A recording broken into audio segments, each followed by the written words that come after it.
Assalamualaikum warahmatullahi wabarakatuh. A'udzubillahi samii'il 'alim minasyaitonir rajim. Allahumma shalli ala sayyidina Muhammadin al-Fatih lima al-khatib lima sabaq wa nasiraka bil haqqi wal hadi ila siratikal mustaqim wa ala alihi haqqa qadrihi wa miqdaril azim. Mari kita lanjut part ke-9, kisah baginda Rasulullah sallallahu alaihi wasallam, perang Fajar. Perang Fajar 20 tahun ketika usia Nabi Muhammad sallallahu alaihi wasallam menginjak 20 tahun di pasar Uqas. Terjadi perang antara kabilah-kabilah Quraisy dan Kinanah dari satu pihak melawan kabilah-kabilah Qais Ailan dari pihak lain. Peperangan terjadi sangat sengit, banyak korban terbunuh dari kedua belah pihak. Kemudian mereka berdamai dengan cara menghitung jumlah korban dari kedua belah pihak. Pihak yang korbannya lebih banyak maka ia berhak menerima diat berdasarkan kelebihan jumlah korban itu. Setelah itu peperangan berakhir dan mereka sepakat menghapus permusuhan dan kejahatan yang terjadi di antara mereka. Rasulullah sallallahu alaihi wasallam juga turut terlibat dalam peperangan ini. Beliau bertugas menyiapkan anak panah untuk paman-paman beliau sebelum dilemparkan. Perang ini disebut dengan Perang Fajar karena mereka melanggar kesucian kota Mekah dan bulan haram. Perang Fajar terjadi sebanyak 4 kali, semuanya terjadi dalam tahun yang sama dan ini yang terakhir. Ketika peperangan sebelumnya hanya berupa pertikaian dan pertengkaran negara ringan, peperangan dalam arti sebenarnya hanya terjadi pada Perang Fajar yang keempat. Hiful Fudul. Pada bulan Zulqaidah peperangan Fajar terjadi perjanjian yang dikenal dengan Hiful Fudul yang melibatkan 5 kabilah Quraisy, Bani Hasim, Bani Muttalib, Bani Asad, Bani Zurah dan Bani Ta'im.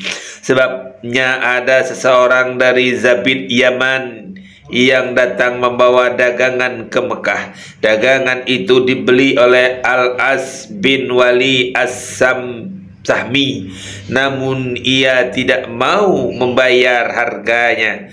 Maka orang itu minta tolong kepada Bani Abdul Dar, Bani Makhzum, Bani Jumah, Bani Sah dan Bani Adi, namun mereka tidak menggubrisnya.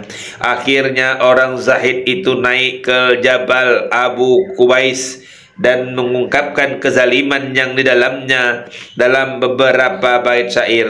Ia menyeru siapa saja yang bisa membantunya untuk menuntut haknya. Lalu Az-Zubair bin Abdul Muttalib menyambutnya dan suku-suku yang disebutkan sebelumnya ikut dan berkumpul di rumah Abdullah bin Jad'an, pemimpin Bani Ta'im.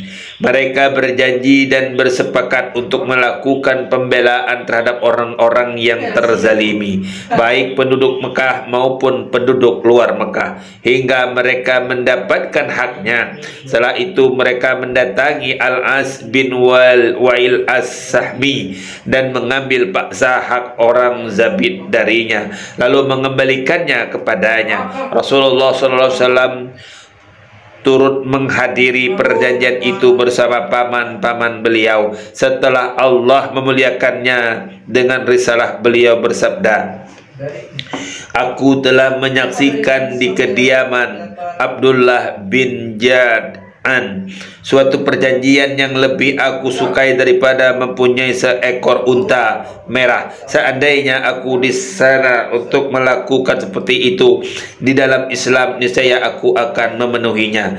Pekerjaan Nabi. Telah kita ketahui bahwa Nabi lahir dalam keadaan yatim. Beliau hidup dalam pengasuhan kakek beliau, kemudian pamannya, dan tidak mewarisi harta dari bapaknya dan mencukupi kebutuhannya. Ketika menginjak usia mampu untuk bekerja, beliau bekerja mengembalakan kambing bersama saudara-saudara sesusuannya di Bani Sa'ad. Setelah kembali ke Mekah, beliau mengembalakan kambing milik penduduk Mekah dengan imbalan beberapa kirat satu kirat atau sekitar 1/20 atau 1/24 dari dinar. Kalau dikonversikan ke dalam nilai mata uang pada zaman sekarang sekitar rial. Mengembala kambing adalah kebiasaan para nabi. Pada awal-awal kehidupan mereka, Nabi setelah dimuliakan oleh Allah Subhanahu wa ta'ala dengan kenabian, beliau bersabda, setiap nabi pasti pernah mengembalakan kambing.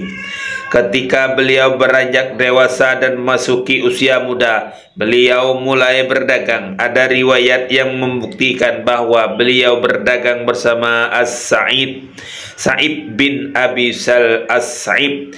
Beliau menjadi partner terbaik baginya. Mereka tidak pernah berselisih dan tidak pernah berdebat. Rasulullah sallallahu alaihi wasallam dikenal sebagai orang yang amanah, jujur dan menjaga diri dari hal-hal yang tidak baik dalam bermuamalah. Demikianlah sifat dan karakter beliau dalam semua ini kehidupan beliau, sehingga dijuluki sebagai Al-Amin, orang yang super amanah. Demikianlah ya. Untuk kelanjutannya kita lanjut lagi nanti. Billahi taufiq wal hidayah. Assalamualaikum warahmatullahi wabarakatuh.